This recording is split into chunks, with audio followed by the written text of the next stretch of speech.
Halo Sobat Anime, dalam kesempatan kali ini kita lanjutkan lagi Martial Peak.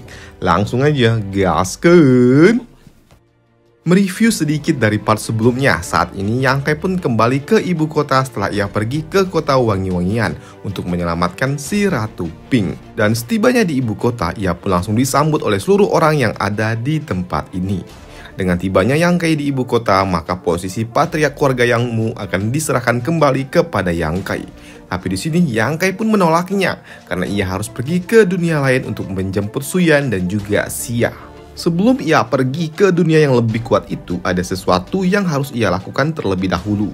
Yangkai yang tiba di kediamannya, ia langsung melakukan kultivasi.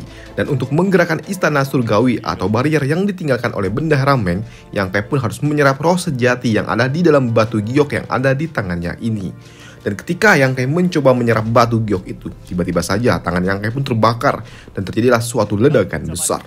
Yangkai yang berhasil menghindari ledakan besar itu, kini di hadapan Yangkai muncullah sosok misterius.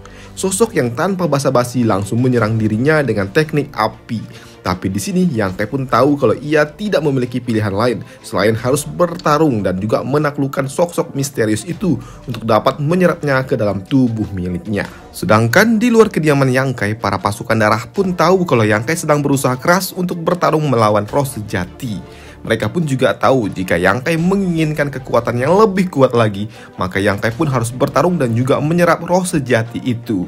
Para pasukan darah mereka pun juga tahu kalau kekuatan roh sejati itu sangatlah berbeda dengan roh-roh biasa. Karena mungkin saja jika mereka yang ada di dalam sana, mereka belum tentu dapat melawan roh sejati itu. Bahkan untuk bertahan dari suhu panas yang ada di dalam sana saja mungkin akan sangat menyulitkan. Sedangkan di dalam sana Yangkai pun juga ternyata cukup kesulitan. Tapi melihat ada giok es milik Suyan, Yangkai pun langsung melesat dengan sangat cepat dan melakukan kultivasi di atasnya. Dengan tekniknya di sini Yangkai pun melakukan kultivasi dan mencoba untuk menyerap roh sejati api itu ke dalam tubuhnya di atas giok es milik Suyan. Dan ternyata giok es milik Suyan dapat memberikan kekuatan dan juga ketahanan api kepada Yangkai, yang membuatnya kini dapat menyerap roh sejati itu dengan sangat-sangat luar biasa. Bahkan bukan cuma roh sejati saja yang dapat diserap oleh Yangkai. Di sini Yangkai pun juga dapat mengendalikan istana surgawi. Dan para prajurit darah yang melihat hal itu, mereka pun sangat bingung bagaimana bisa Yangkai melakukannya. Ia menyerap roh sejati api, tapi kenapa kultivasi Yangkai juga tidak meningkat? Lantas pergi kemanakah semua energi yang baru saja ia serap itu? Para prajurit darah pun sini sangat-sangat kebingungan. Mereka pun tidak tahu kalau Yangkai memiliki tengkorak emas. Dan 2 hari kemudian Yangkai pun memulai perjalanannya untuk mencari portal yang akan membawa mereka pergi ke dunia lainnya. Dan ternyata perjalanan mereka pun dimulai saat ia pergi menuju dinasti Tianglang. Dan di dalam perjalanan Yangkai pun berpapasan dengan seseorang yang menggunakan pakaian yang tidak asing, pakaian khas dari dinasti Tianlang. Tanpa basa-basi Yangkai pun langsung bertanya kepada 2 orang gadis muda yang ia temui di jalan itu. Dan ia pun bertanya kemanakah arah menuju kuil Shenluo. Melihat Yangkai sepertinya orang asing, membuat gadis ini pun bertanya apa urusan Yangkai ingin pergi ke tempat itu. Dan Yangkai pun berujar kalau ia memiliki suatu urusan pribadi. Tapi tiba-tiba saja Yangkai pun merasakan sesuatu dari dalam bawah tanah. Dan ia pun langsung mengangkatnya ke permukaan dan mengatakan kalau ini adalah serangga pengendali jiwa. Melihat Yangkai dapat memahami serangga pengendali jiwa, membuat mereka berdua pun terkejut. Mereka pun tidak menduga bagaimana bisa orang luar dari dinasti Great Han dapat mengetahui teknik yang digunakan oleh orang-orang dari dinasti Tianlang. Dan tanpa bertele-tele, Yangkai pun langsung to the point. Ia bertanya apa hubungan 2 gadis muda itu dengan gadis yang bernama Zimo. Dan setelah mengetahui kalau mereka berdua merupakan junior dari si gadis rubah, Yangkai pun tertawa. Dan tiba-tiba saja Yangkai pun merasakan aura yang tidak asing untuknya. Dan langsung saja ia melesat ke udara dengan sangat-sangat cepat. Dan aura itu ternyata berasal dari gadis rubah ini yang tiba-tiba saja muncul dari dalam gua. Dan ia bertanya tentang apa tujuan Yangkai datang ke tempat ini. Tapi melihat Yangkai datang menemuinya dengan membawa seorang wanita bersamanya, tentu saja menimbulkan suatu pertanyaan. Tapi setelah mendengar kalau si gadis biru itu kalau dirinya tidak memiliki hubungan cinta-cintaan dengan Yangkai, membuat si gadis rubah ini pun tertawa. Ia mengatakan kalau si gadis biru itu tidak perlu cinta-cintaan, cukup bersama dengan Yangkai maka pasti beberapa saat lagi gadis biru itu akan kelepek-kelepek. Waduh. Dan hal itu pun tidak disanggah oleh Yang Kai.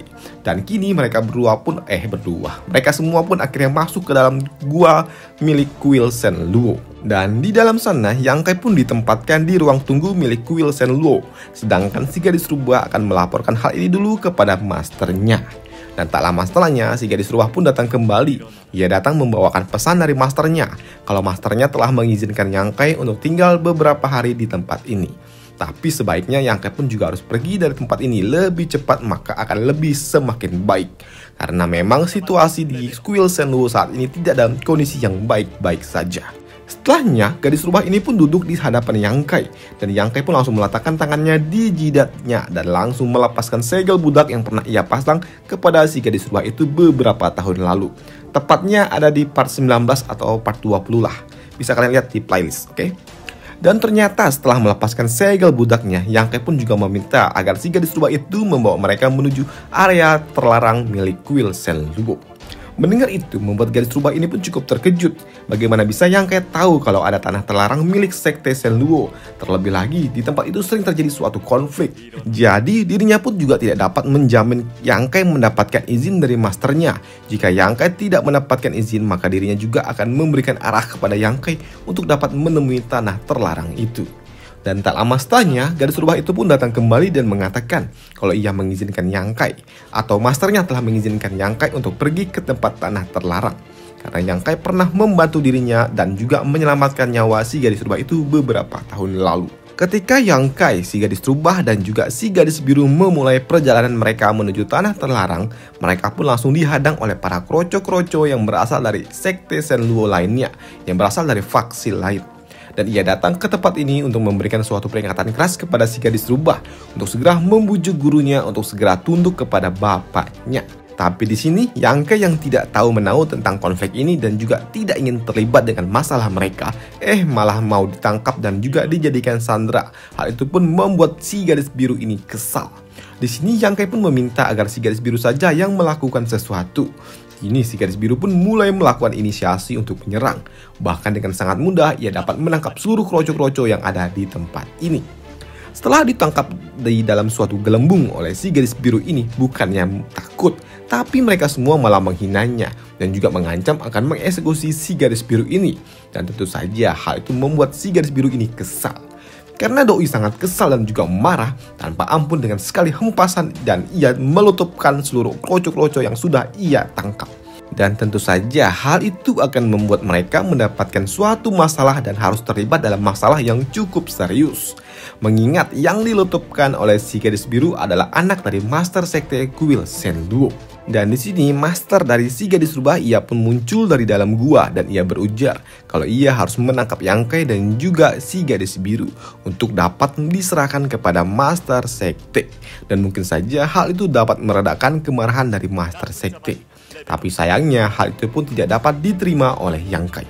Dan Yang Kai pun juga berujar kalau jika memang Pak Tua itu ingin menangkapnya, maka akan sangat disayangkan karena ia tidak akan mudah untuk ditangani oleh Pak Tua itu.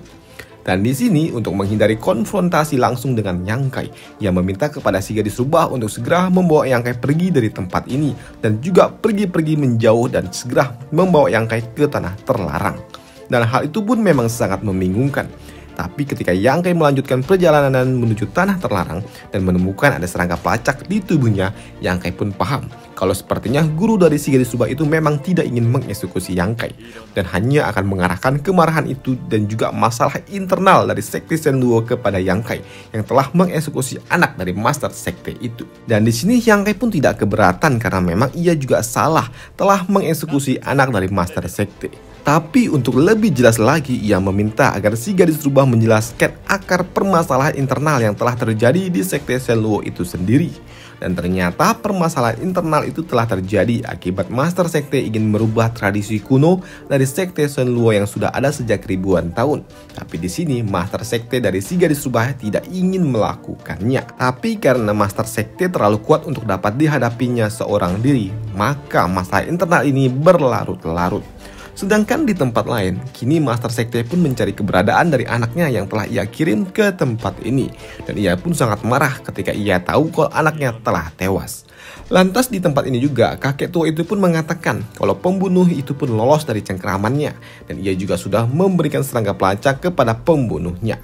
Tapi di sini Pak Tua itu pun menolak untuk menyerahkan serangga pelacak itu sebelum Master Sekte berjanji untuk tidak merubah tradisi kuno dalam pemilihan Master Sekte yang akan diadakan setiap 10 tahun sekali. Dan akhirnya mereka pun setuju karena memang Master Sekte tidak memiliki pilihan lain. Dan ia berjanji akan mengembalikan tradisi kuno dari Sekte Shen Luo. Dan kini kembali ke tempat Yang Kai. Saat ini Yang Kai pun telah tiba di tanah terlarang.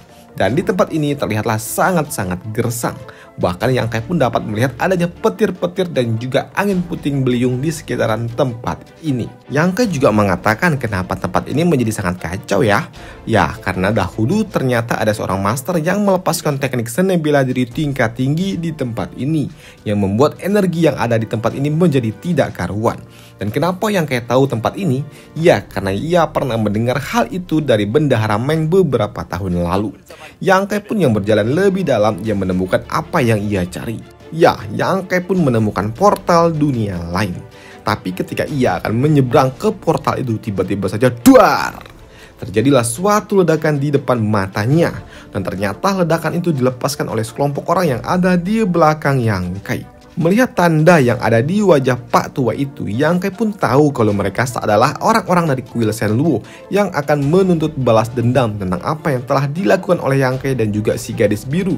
Tapi di sini Yang Kai pun meminta kepada si gadis biru untuk bertanggung jawab tentang apa yang telah ia lakukan kepada kampret-kampret yang telah ia tewaskan. Tapi di sini si gadis biru pun berujar ia hanya membela diri karena anak Pak Tua itu telah mencoba untuk melecehkannya. Alasan klasik seorang wanita, bangke emang. Mendengar alasan klasik itu membuat si kampret tua ini tidak terima. Ia meminta kepada seluruh pasukannya yang ada di bawah kendalinya untuk segera menangkap dan juga mengeksekusi Yang Kai dan juga si gadis biru itu. Ketika para kroco-kroco itu datang menerjang Yang Kai, di sini Yang Kai pun tidak tinggal diam. Ia langsung memanggil artefak miliknya dan langsung mencrot mereka semua. Dan ternyata hanya dengan sekali cerot saja mereka semua yang ada di hadapannya tewas seketika. Dan itu sangat-sangat mengenaskan karena tidak tersisa dan itu sangat mengejutkan. Tapi sayangnya serangan dahsyat itu juga memberikan suatu efek balik yang buruk kepada artefak itu sendiri, di mana artefak itu langsung rusak parah. Dan karena para pengganggu telah tidak ada di tempat ini, Yang Kai pun dan juga si gadis biru akan menyeberang ke dunia lain dengan cara masuk ke dalam portal dimensi itu. Yang Kai pun merasakan sedikit pusing di kepalanya ketika ia masuk ke dalam portal itu. Dan di dunia barunya ternyata Yang Kai pun diteleportasi ke dalam hutan yang antah berantah. Dan di dalam hutan itu Yang Kai pun bertemu dengan seorang gadis montok yang telah bersiap untuk menyergapnya. Dan petualangan Yang Kai di dunia baru akan kita bahas di part selanjutnya. Bye!